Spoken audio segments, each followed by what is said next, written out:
Hi, buddy. Hey, dude. How's it going? Oh, shit. We dicked her already, bud. I'm doing good. I think I might have gotten a little bug. I feel like there's something going around. God damn it. Sorry. We've been trying to provide people with a relief whenever possible. Oh, right. Yes, Yeah. indeed. Well, I'm doing swell. I'm healthy and happy and keeping myself entertained. So Hell yeah. glad to be here. What has brought you joy recently? Well, I have, our apartment is like pretty cute. We've got a lot of like board games and we're making good food. We got sent a couple of homemade cookbooks, like almost like zines from our friends. Oh, that sick. have That's a great idea. Yeah, they have like memory specific recipes, like sort of inside joke recipes, good salsas we had on one really drunken night or something like that. That's amazing. So me and my wife Kara have been doing a lot of cooking and playing board games and having fun.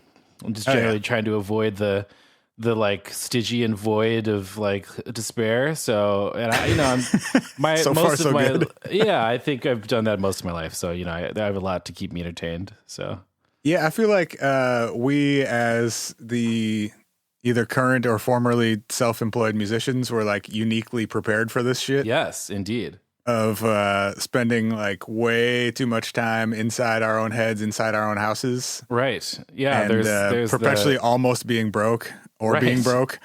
I know. Yeah. I'm like, this actually, heading into this was like, this is going to be bad. And then it was like, this does not actually feel all that different. And that is alarming. No. Like, Yeah, right. oh, okay. My lifestyle is just what people are depressed about now. It's just staying in, working on stuff, not having much money or like prospects for the future.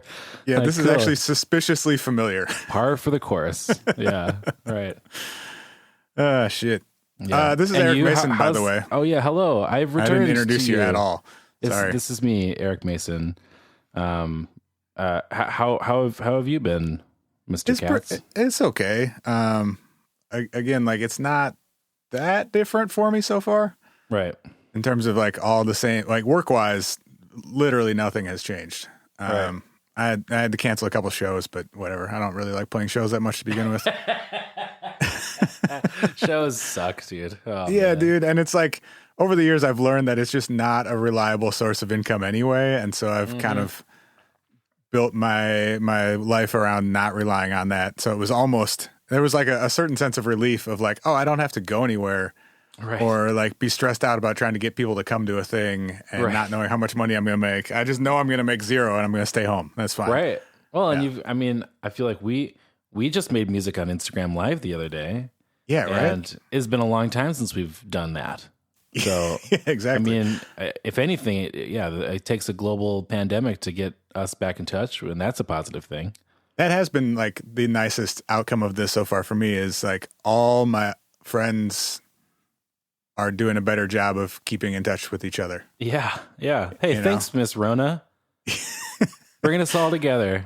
Like on Sunday night, I hung out on Google Hangouts with a couple of my homies who live in Portland. And like, that's literally the first time we've done that. Right.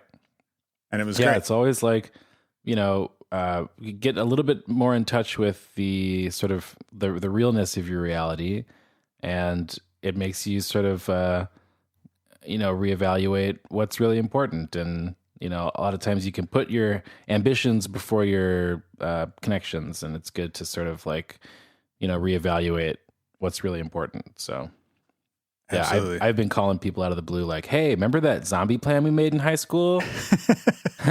You want to maybe just like touch Can we touch revisit that up? that? Yeah, let's punch it up a little bit, like modernize it and just come up with some coordinates. And oh, by the way, how you been, man? I haven't talked to you in a while.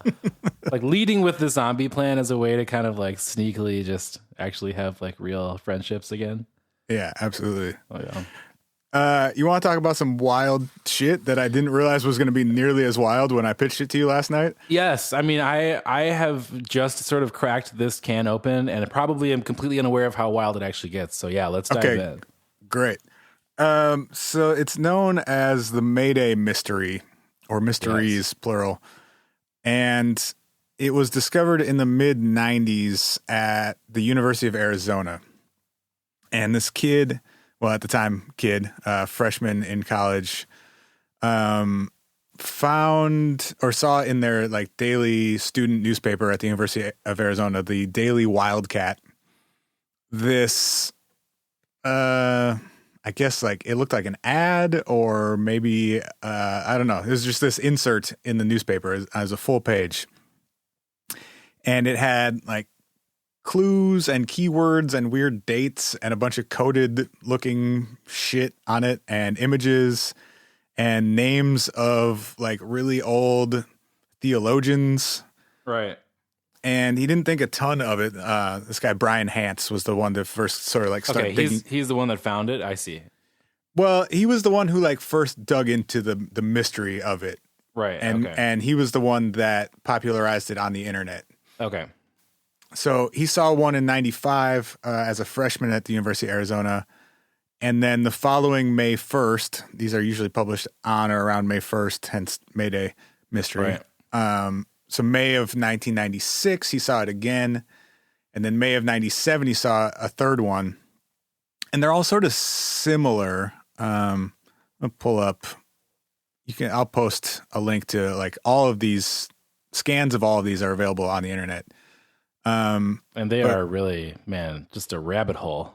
Yeah, dude. So they vary in complexity, but they've generally gotten more complex over time. I'm looking at the one from 1999. Okay. At the top, it says SR/CL Mayday 1999. Liet motive in an age of universal deceit, telling the truth is a revolutionary act. Orwell. So that's at the top. There's a cross in the middle that has Luther, Cromwell, Gustavus Adolphus, and Calvin listed, which is referring to Martin Luther, Oliver Cromwell, Gustavus Adolphus, and John Calvin, who all lived between 1480 and 1650. There are images around this cross. One looks to be like a topographical map.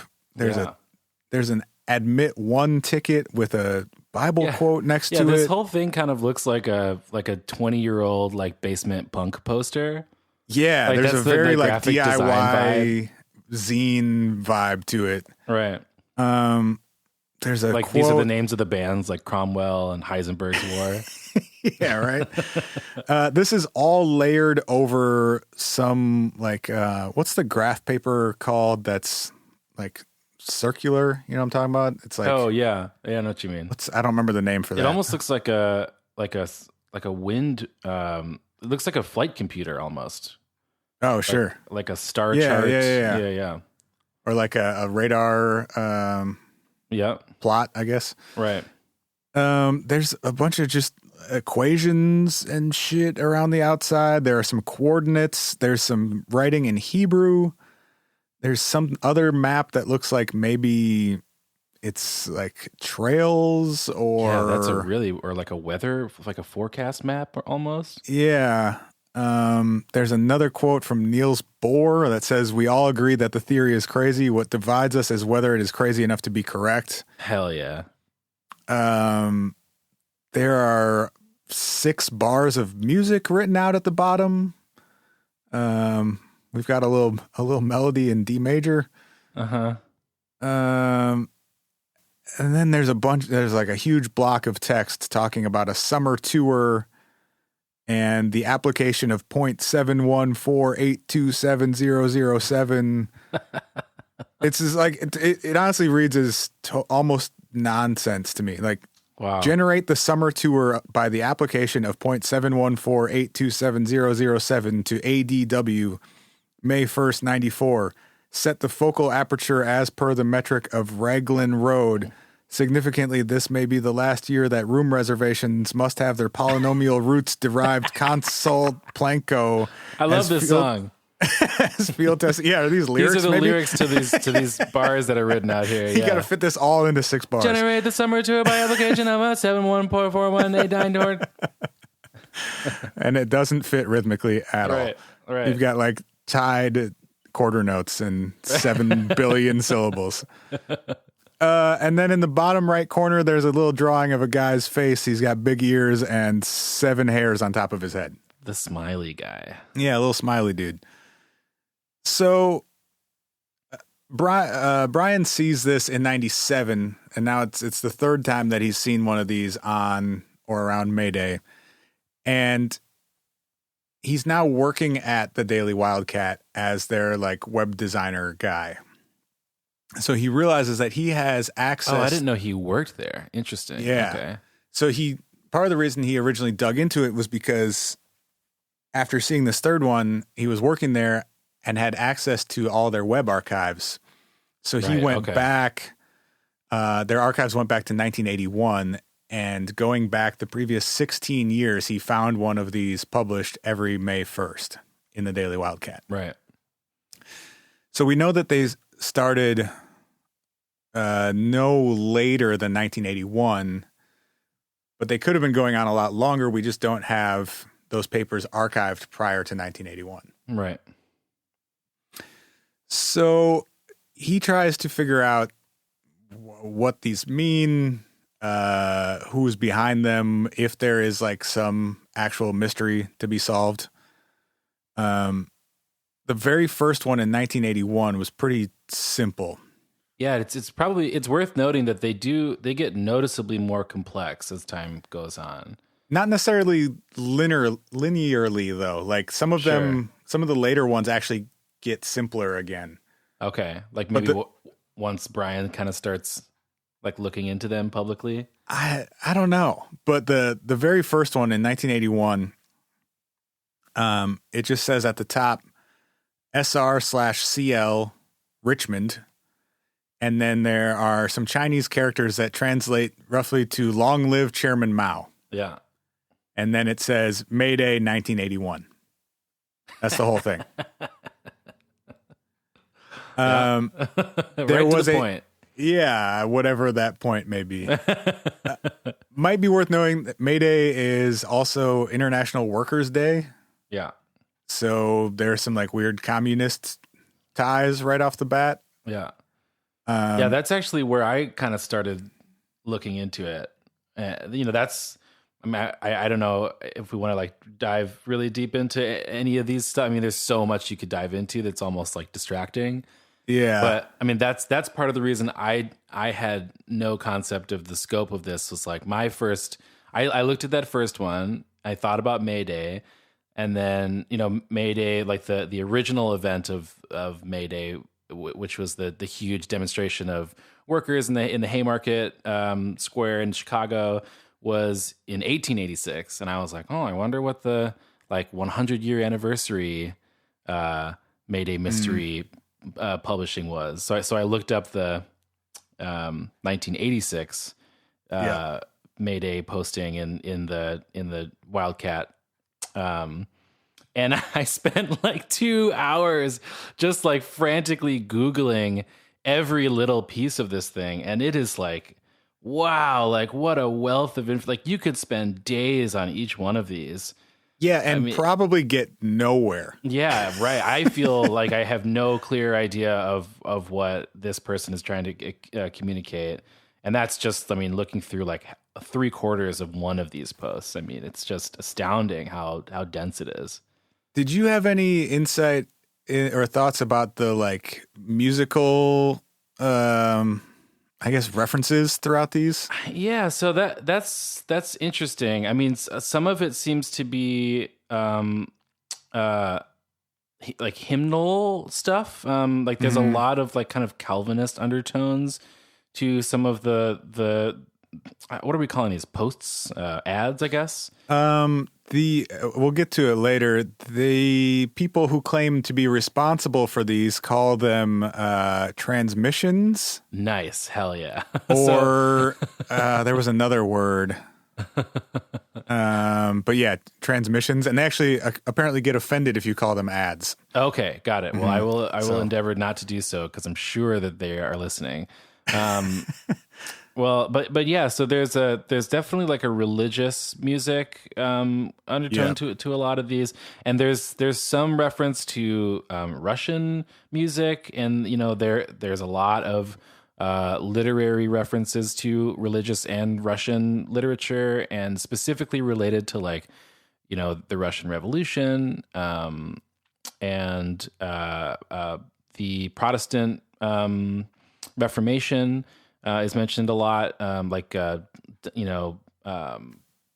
There's So the one that I look, leitmotif is also in most of these, which that's like a character motif, right? Yep, and in music it just means the theme, the motif. But it can be like basically like this is the theme. This is kind of like what we're working with. And then at the end of many of these, the word and I'm going to mispronounce this, but appoggiatura turns up a lot. And that's also a musical term, which basically just means like a long kind of like indulgent grace note before the melody starts.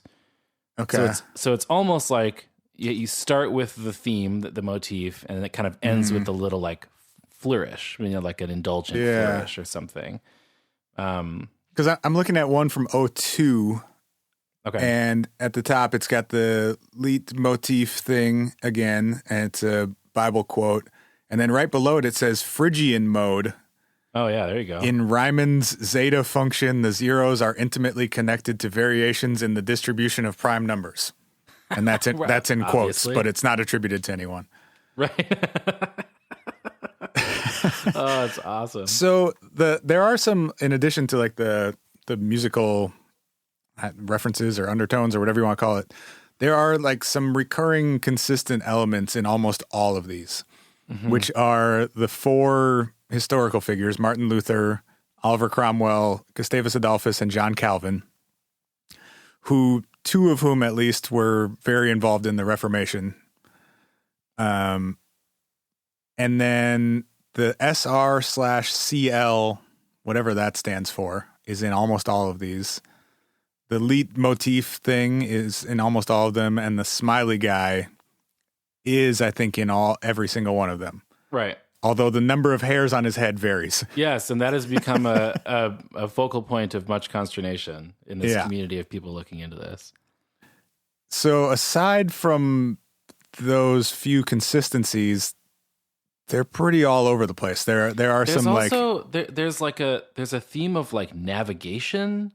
Like, so my first like early morning sort of like what could this possibly be? Like one of the first things I started thinking of was like, this is like the psychedelic like navigation coordinates for like a weird time machine.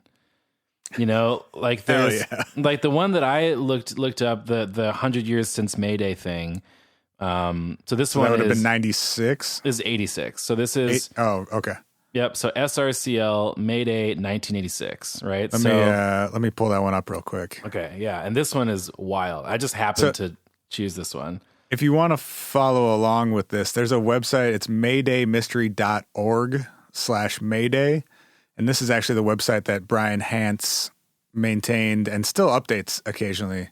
As recently as October of 2019, it looks like. And he has scans of all of these. So you're looking at May of 86, you said? Yep. So this is Mayday 86. Okay.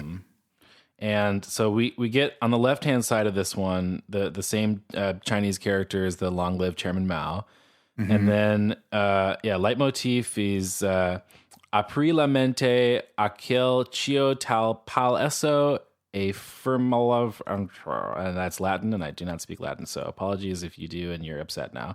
Yeah, 14 different languages appear in these throughout the 30-ish years that we have. So this is what's been presented here as the theme, the leitmotif, and it's from Dante's Divine Comedy, and it means open thy mind to which I will reveal, and fix it there within.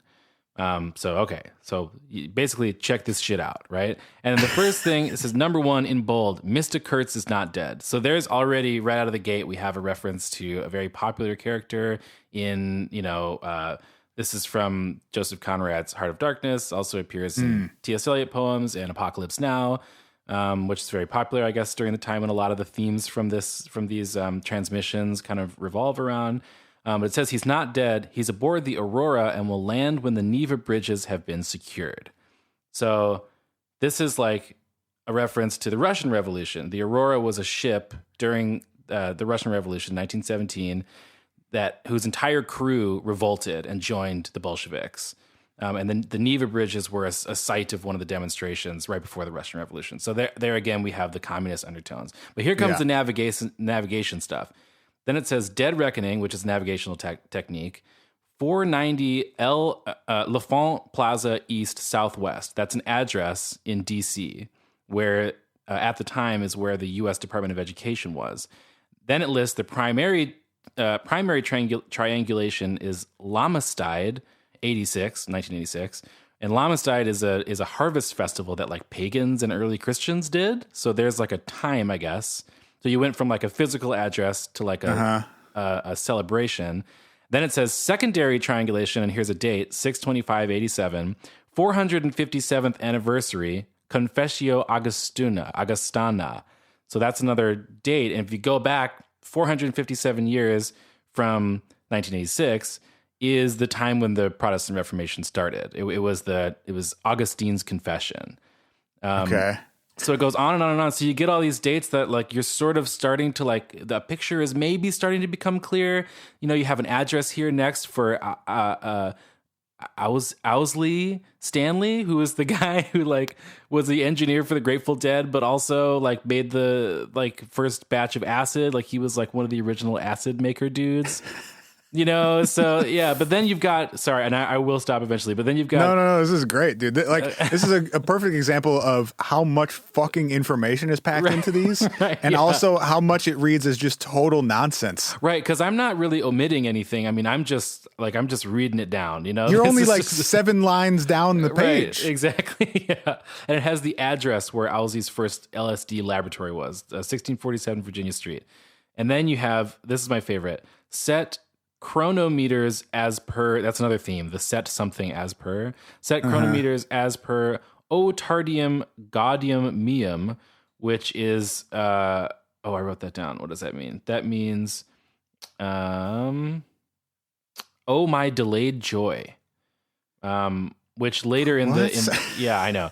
That's Latin. And then later, there's a poorly written Spanish phrase, and the people who have pointed this out said it's not quite written or not quite translated correctly, but and I don't speak Spanish. Mientras que descansos has adobes, and people have pointed out what that means is while you're resting, make bricks or make adobe.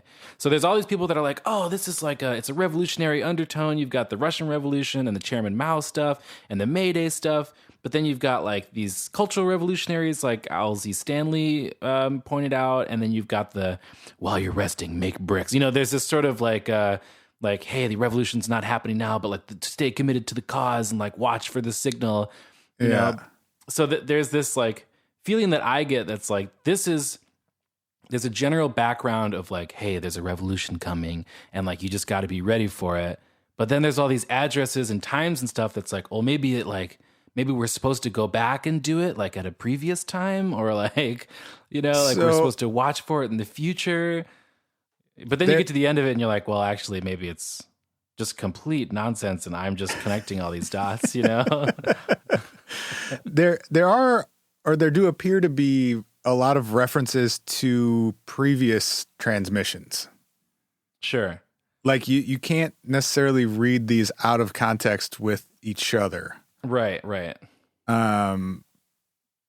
But so maybe with some of the like time specific references, maybe it's, I don't know, references to like previous transmissions that need to be decoded or something. There are some like a lot of cryptography things happening in here. Like a lot of like with the quotes and stuff.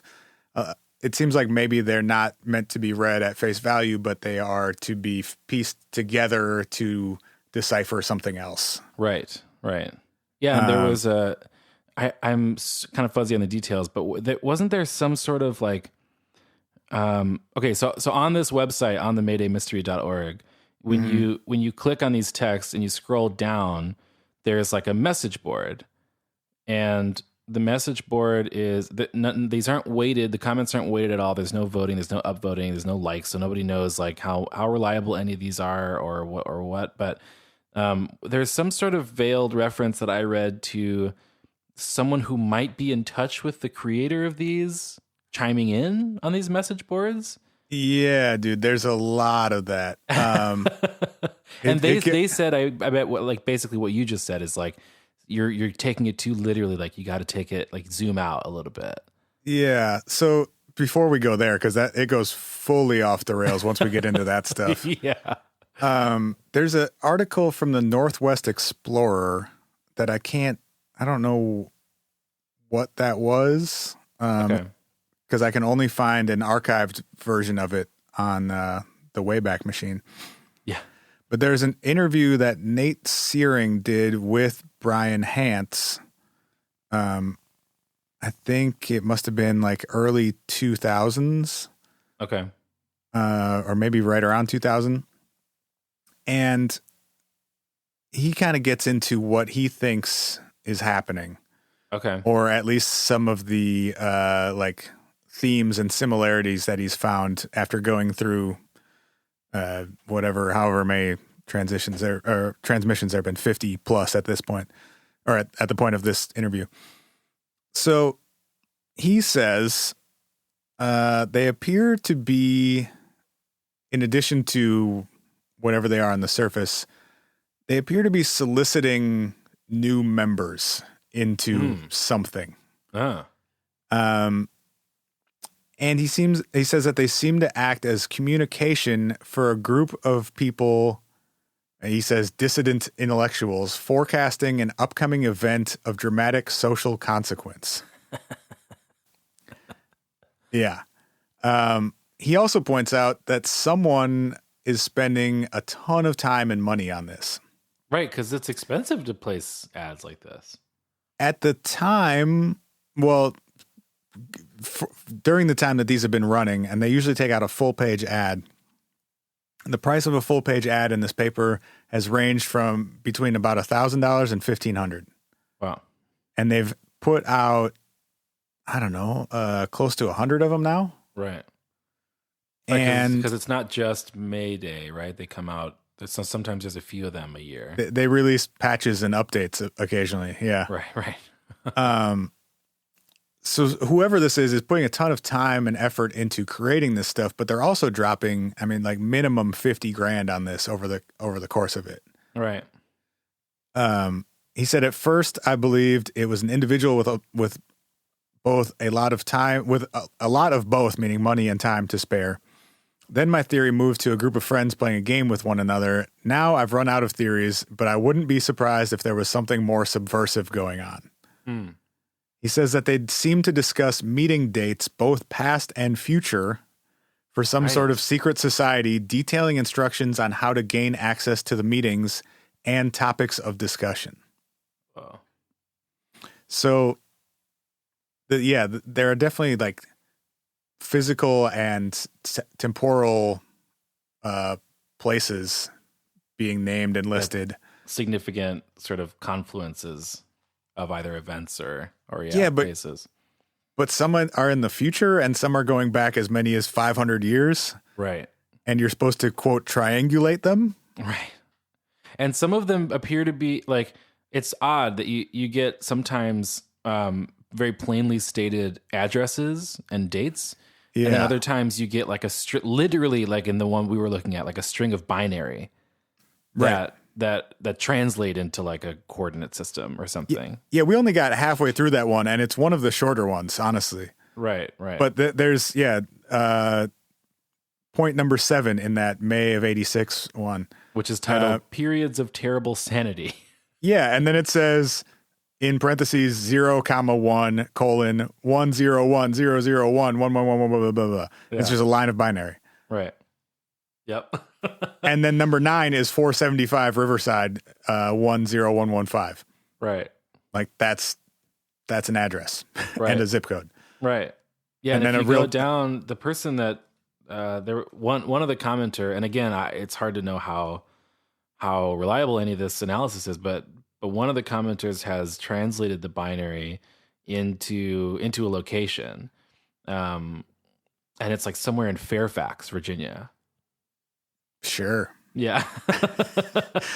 This does seem to be an Arizonan or like uniquely Tucson based thing in some ways, though. Like there are lots of references specifically to Tucson, Arizona and the surrounding area.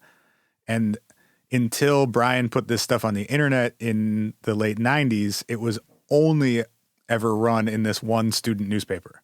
Mm-hmm. And wasn't known like outside of the university because how would it be? Right. So there's, in this article from the Northwest Explorer, they talked to the director of advertising at the time at the Daily Wildcat to say, like, who's placing these ads? Somebody is sending them to you and paying you for them every year. And she said someone named Robert Truman Hungerford. Yes, this is my favorite part. Places the ads every year. Or at least for the last decade, she said. Brian Hance has talked to Mr. Hungerford, who is a lawyer in Tucson, and he claims that he places the ads for an organization and that he sympathizes with the organization's motivations, but he refuses to confirm or deny his membership or provide any information about it. He says he acts as their legal counsel and therefore he's not allowed to discuss any aspect of its membership. So the first thought is, well, it's just this dude doing it. Right. Oh, also this group is called The Orphanage. That's important. Yeah. All right. So rather than this like mysterious worldwide consortium of geniuses called The Orphanage, it's probably this dude, Robert Hungerford, because he went to the University of Arizona in the 70s, and was a law student again in the 80s, and has tons of connections to the things that are in these, quote, transmissions. Right. There's an amazing line in this article that says, quote, Hungerford contends, as a self-described antisocial hermit, Hungerford contends that he could be insane and his relationship with the ads is inexplicably linked to his insanity. Yep. Quote, it is in all likelihood that I am a disturbed, mentally ill person, and these writings are no doubt the ravings of a madman.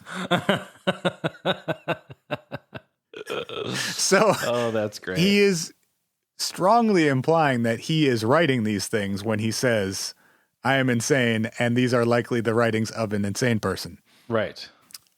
He also, in his law office in Tucson, has tons of books on cryptography, history, languages, physics, and a bunch of other stuff that shows up in these writings, and has a vast collection of language-to-language dictionaries, almanacs, encyclopedias, and other reference materials. Although he denies having ever read any of the books in his office. Hell yeah, dude. This is just dressing, dude. This is for my guests. This is how I jack up my price per hour. He says, I pick out the books because of their color, nothing more. Yes! Is that what we're doing? Yes, it is. That's the way I shop for wine, dude. Hell yeah. So it seems like that's probably what's happening here. Oh, man, that's awesome. But Brian Hance has been communicating with what seems to be a large number of people about this stuff since he started putting it online in, I think, 98. Okay. So in 99, he got contacted by someone.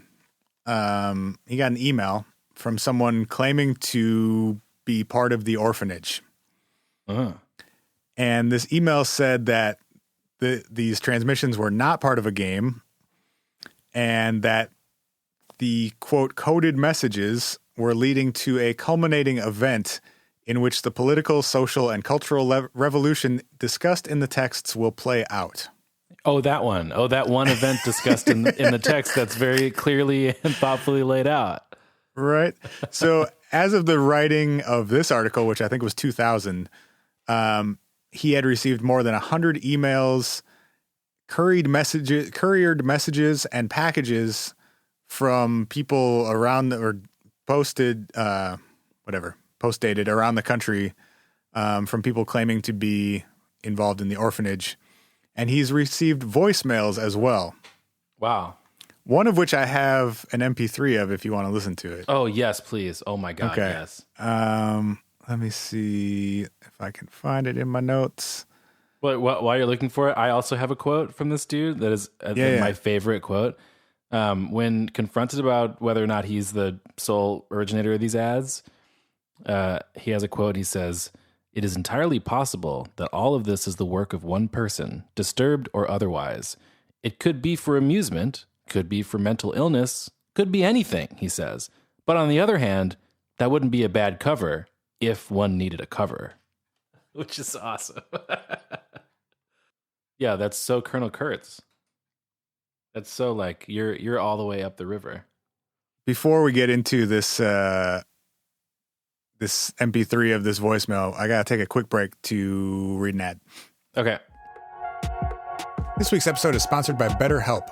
Is there something interfering with your happiness or preventing you from achieving your goals? BetterHelp Online Counseling is there for you. They can connect you with a professional counselor in a safe and private online environment, and it's super convenient. You can get help on your own time and at your own pace, and you can schedule secure video or phone sessions, plus chat or text with your therapist. They have licensed professional counselors who specialize in depression, stress, anxiety, sleep issues, trauma, relationships, and a whole bunch of other stuff, and anything you share with them is completely confidential. If you're not happy with your counselor for any reason, you can request a new one at any time for no additional charge. They have desktop, mobile web, Android, and iOS apps, and best of all, it's a truly affordable option. What If podcast listeners get 10% off your first month by using discount code WHATIF. So get started today by going to betterhelp.com/whatif. You just fill out a questionnaire to help them assess your needs and get matched with a counselor that you'll love. That's betterhelp.com/whatif. So this voicemail, this was, I think, in either 99 or 2000. It should be. We hear at the orphanage, it's cute little like ukulele glockenspiel music. If you want to write one, I'll put it in.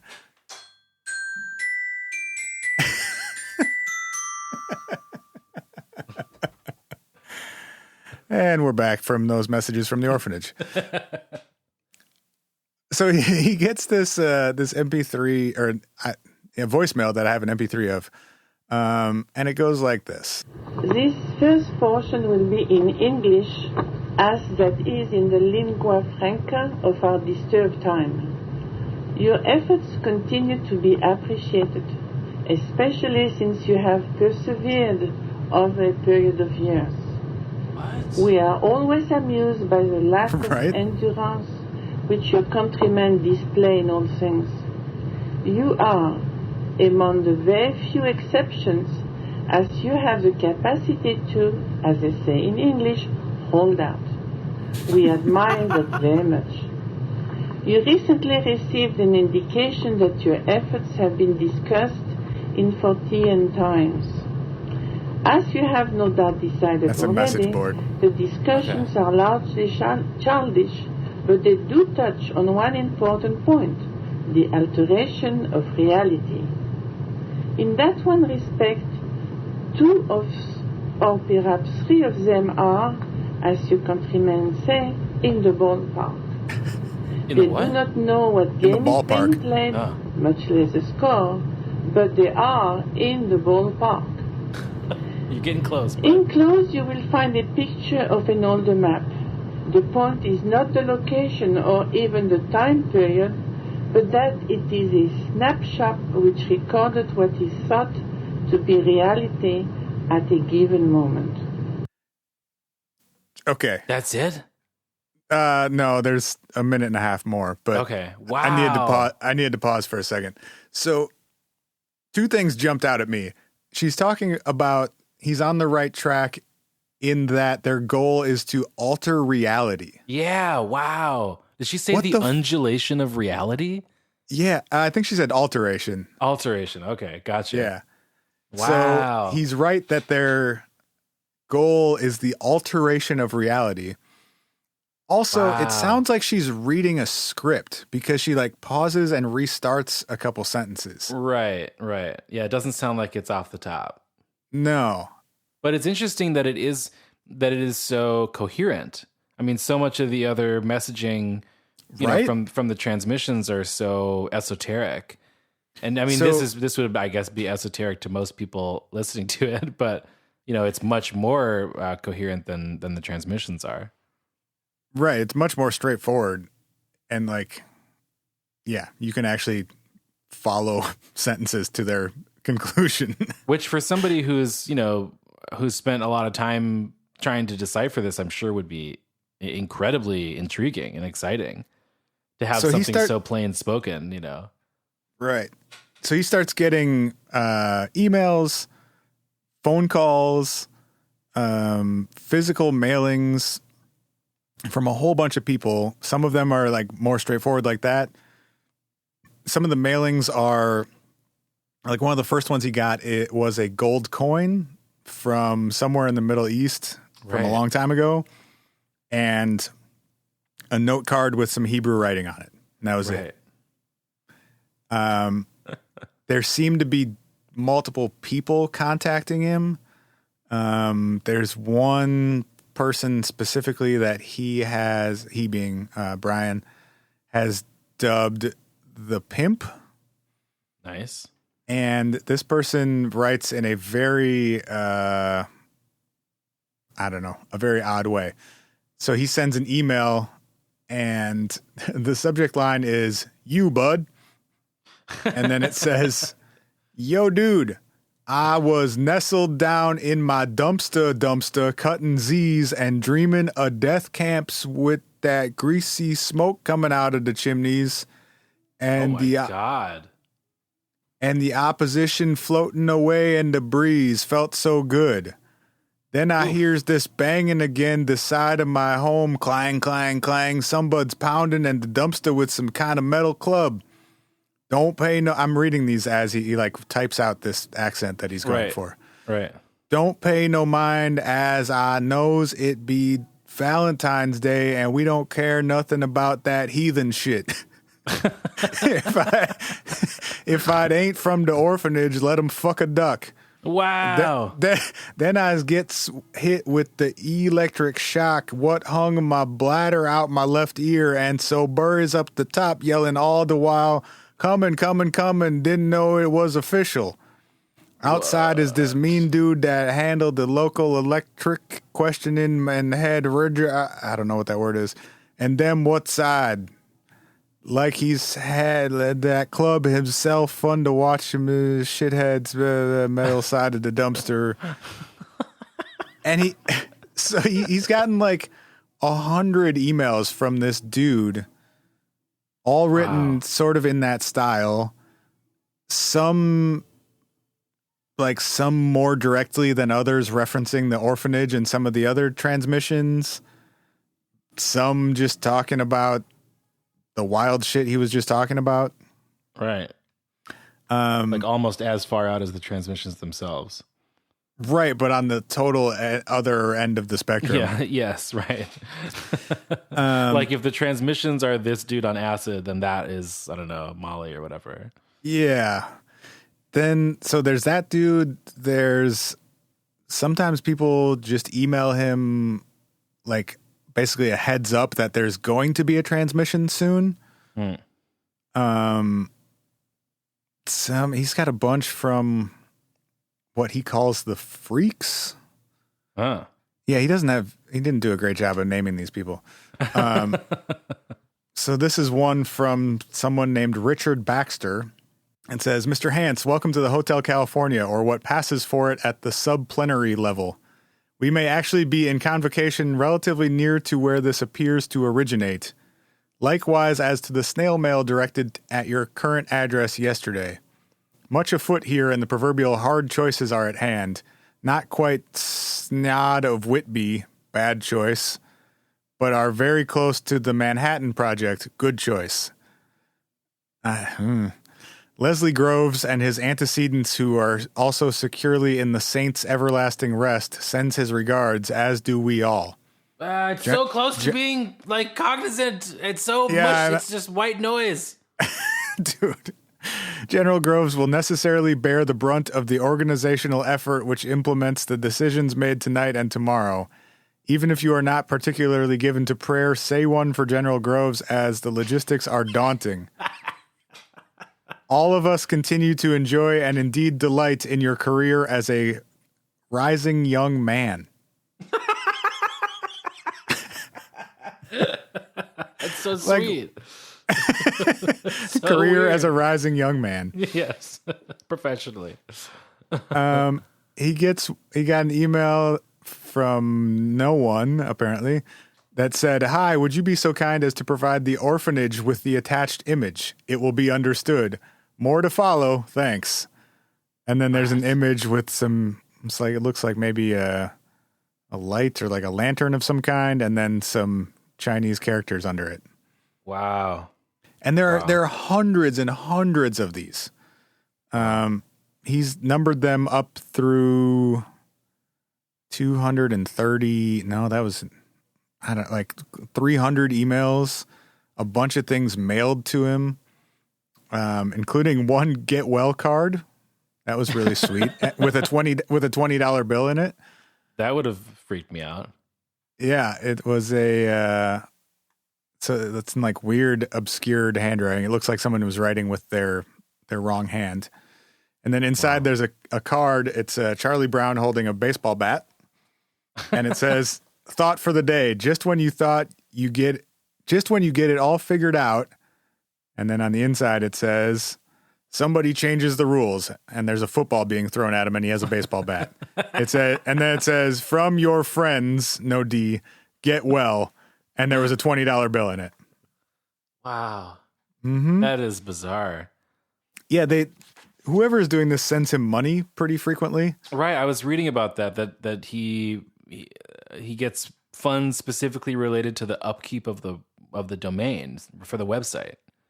Yeah, he also said in an interview at one point it was costing him $125 a month to keep this website online. Uh-huh. Which seems like way too much. Right. Maybe he's just jacking it up so that people send him more money. But maybe, like, I don't know, he's doing this in the late 90s too, where maybe like, oh yeah, I remember when this much hosting for images and stuff cost a lot more. I don't know. It costs like 10 cents to open every text message you receive. Yes. Like just to open them. Uh-huh. Yeah. So maybe like hosting MP3s and a bunch of images on a website was really expensive. I don't know. Right. Yeah, my favorite, I've seen a couple of clips of these emails, or just the like, little sort of out of context quotes, and they are very spooky. Like, yeah. One of them, I mean, I don't know if you have more, but one of the ones I saw is in reference to the orphanage, the members wish him well, but he currently has no idea of the immensity of the prize. Yeah, so there does seem to be some sort of like reward or prize or like end game to this whole thing. Right.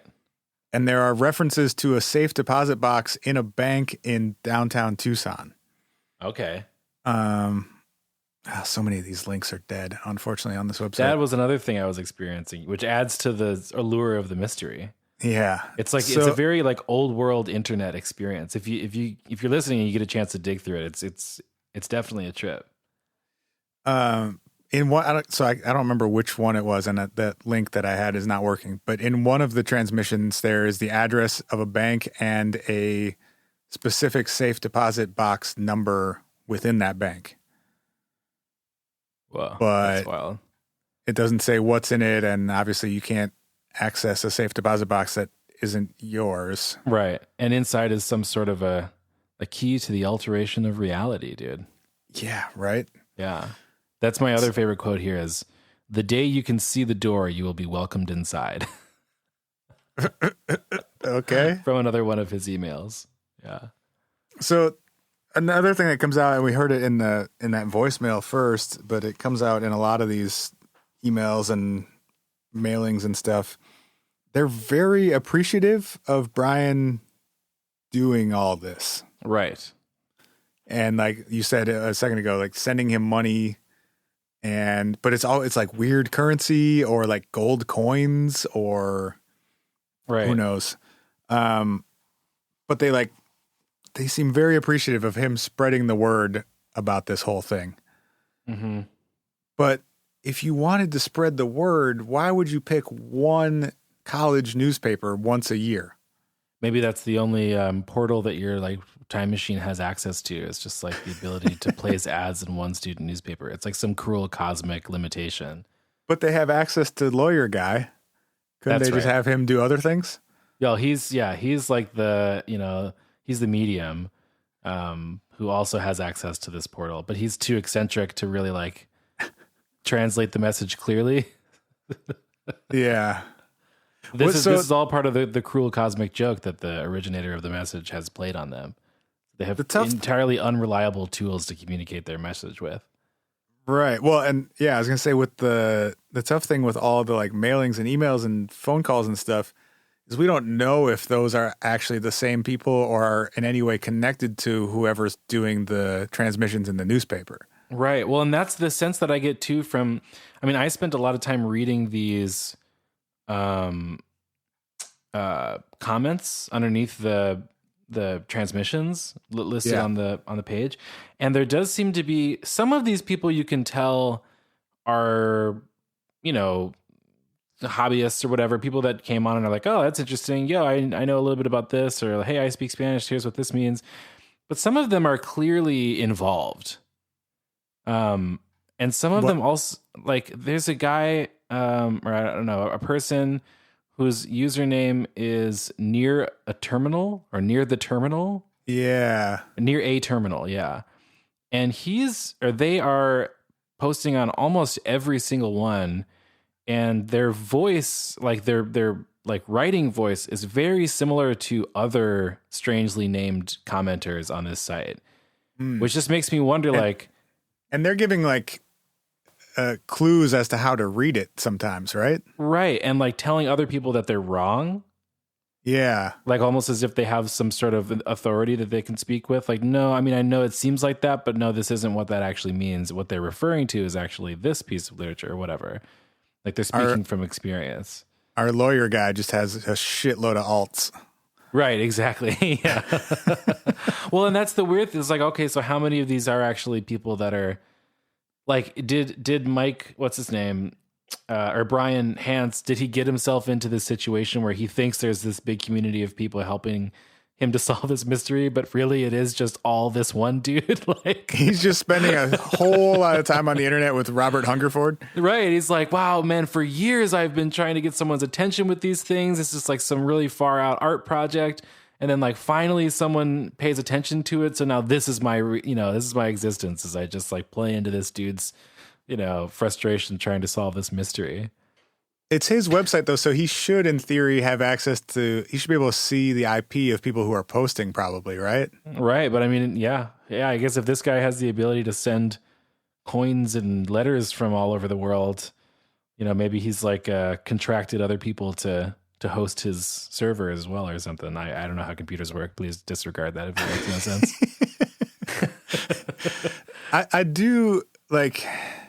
I do wonder if it is some sort of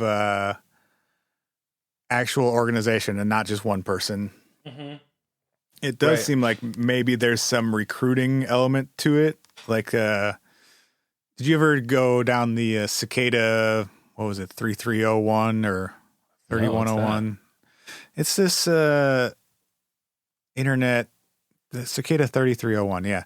This internet mystery, and they post puzzles occasionally on the internet. The first one was in 2012, and the prevailing theory on them is that they're to recruit code breakers, and it's one of the 3-letter organizations. Cool. Yeah. No one's ever actually like taken credit for it or done anything with it in terms of like monetizing it or anything. Right. But the theory with that is like it's basically a recruitment tool for, CIA or NSA or something. Yeah, I mean that would make sense. I mean, especially given some of the references to different kind of clandestine operations, and the like political dissidents, American political dissidents that are named in a few of these. So yeah, I guess that's I have a couple of issues with that theory. One being like a recruitment for who or what, because they don't seem to, they have some issues with Catholicism, which is like sort of I get it, but like that's a weird, what are you recruiting for? Some anti-Catholic league? Right. They have issues with public education and several other places, but more importantly, like to be a recruitment tool and to be like a riddle or a puzzle, it needs to be solvable on some level. Right. And none of this appears to be solvable. We have 40 years almost of stuff now, and no one has even like a good theory about what it is, much less how to solve it. Right. Or maybe those that do know not to publicize it, because they get it or whatever, because the door has been opened to them.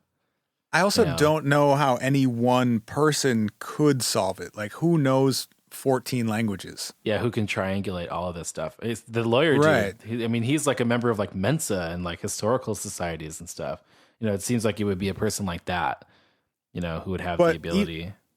Even that, like, are you really is there any meaning to it? Like, I could see. Well, and that's what makes those comments about like, like think of it more as like background noise. Like don't look at it too specifically. That's why stuff like that seems kind of interesting. Like it reminds me of like back in the day when I used to do like theater stuff, when you would introduce people to Shakespeare for the first time, people would say like, I don't understand what this means. Like I try to like listen to what people are saying, but I don't understand it. And you would always tell them like, well, you don't actually try to listen to the words. Like, don't try to figure out what every sentence means. Just kind of like blur your eyes, like kind of like cross, like squint at it. Yeah. Just like fade into the background a little bit. Don't try to like hear it so specifically. And you'll start to get a sense of the general message of it, like kind of just like let it wash over you. And I wonder, you just got to do the magic eye thing with it. Exactly. Like you'll see the UFO if you cross your eyes. Right. Like, it looks like a unicorn. Yeah. But I feel like it's like I wonder if it's something like that. Like people who are like, hyper geniuses can look at stuff like this and be like, oh, I see there's a clear theme here, and I'm getting a sense of what's important, Yeah. I think somebody though, there's this message here that it says, it's another from another one of these emails, like a tuning fork, there is a resonance with the right people, which is like, whoa. It says there's a growing underground army of people waiting to take up arms, he says, with a question mark. It would be a wonderful thing if there was, but I wouldn't confirm or deny even if I could. What the fuck? Take up arms. Okay. With a question mark. It seems like the most likely explanation is that it is Robert Hungerford, and he is really smart, and he is also not totally well. And he's doing it as like a intelligence flex, basically. Sure. Right. And it also kind of has this sense of like, I don't know, after seeing a reference to Owlsy, Osley, I never know how to pronounce that dude's name. Stanley, the guy that made all the acid.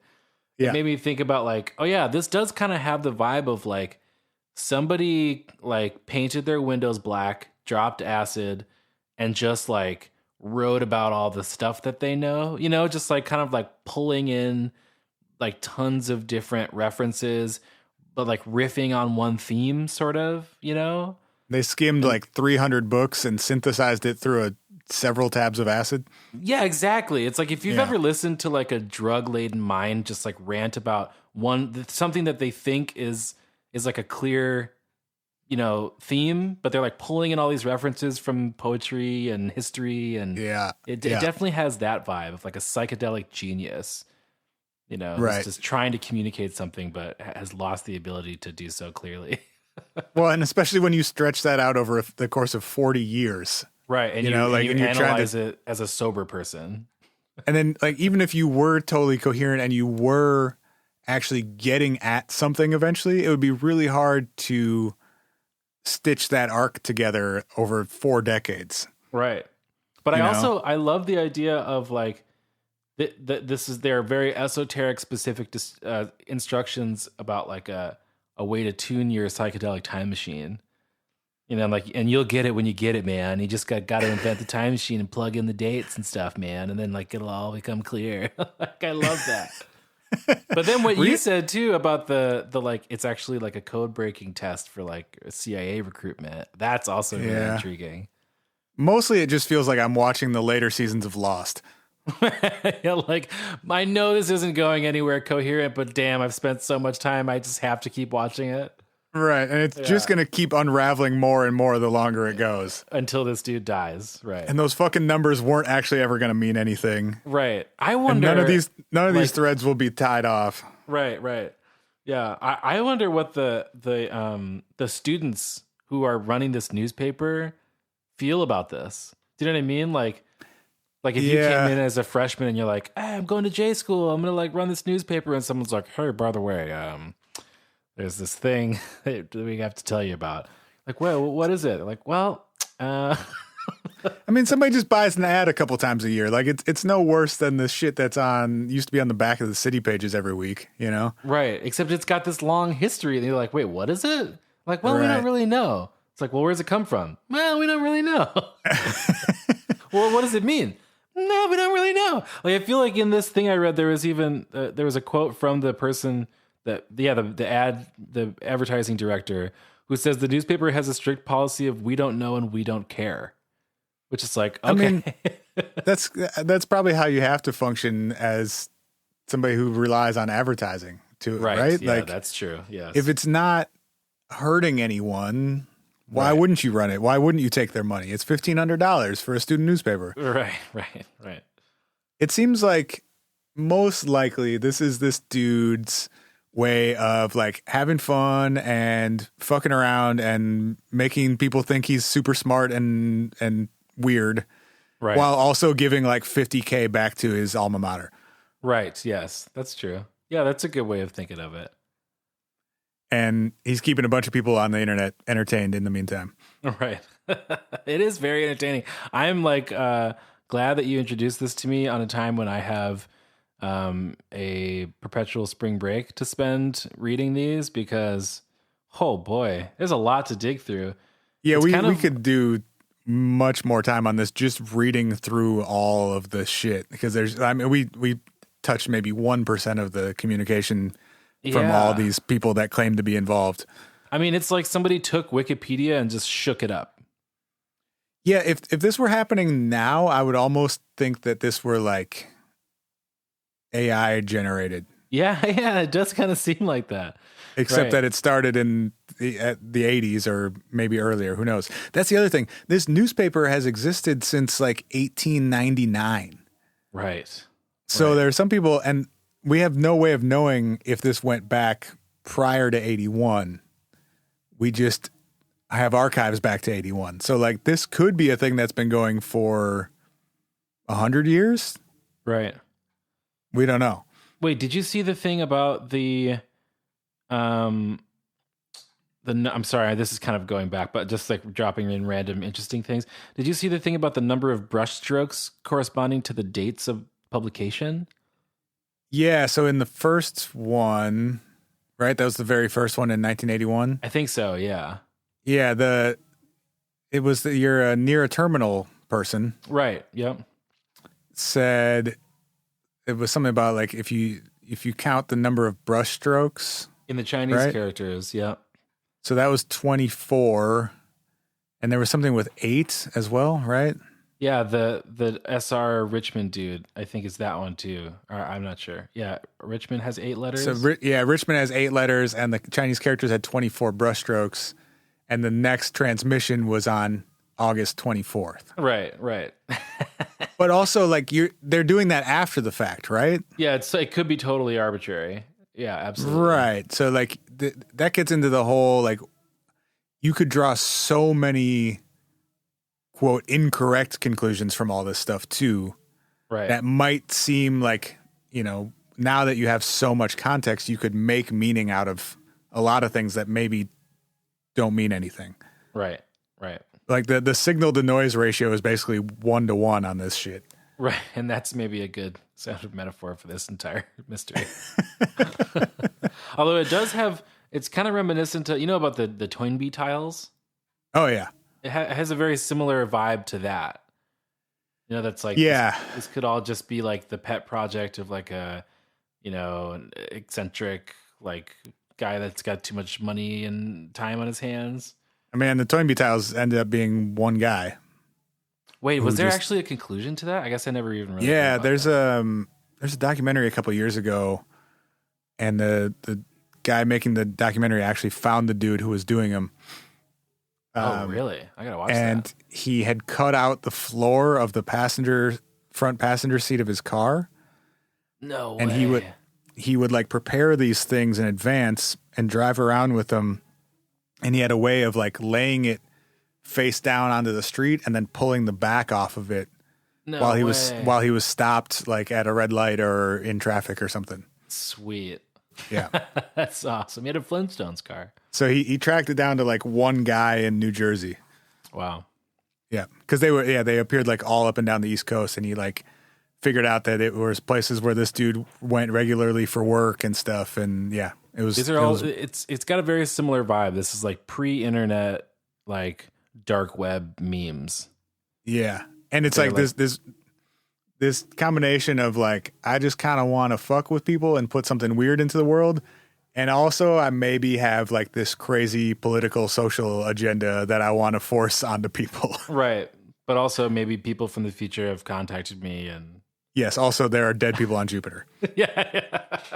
And they'll be resurrected at some point because of something. Because this is how, I mean, like if you just go through these and click on random ones, it's like, this is how I imagine being an alien receiving the golden record would feel. Oh yeah. Where you're like, I'm sure this is meaningful to someone. Chuck Berry must mean something. Yeah, for the life of me, I have no fucking idea what this person's trying to tell me. Why are they naked? We know that they wear clothes. Yeah, circles and Elvis? I don't know. I don't get it. All right, dude. Anything else you want to hit before we get out of here? No, I think that just about covers it. Thanks for inviting me to do this, man. It's super cool. And thanks for giving me a really wild thing to spend my morning looking into. It's really fun. Yeah, absolutely, man. We should do this more often. Yeah, anytime, man. Hit me up. I am free. Hell yeah. Me too. Yeah, dude. All right, buddy. Love you. Talk to you soon. Love you too, man. Peace out.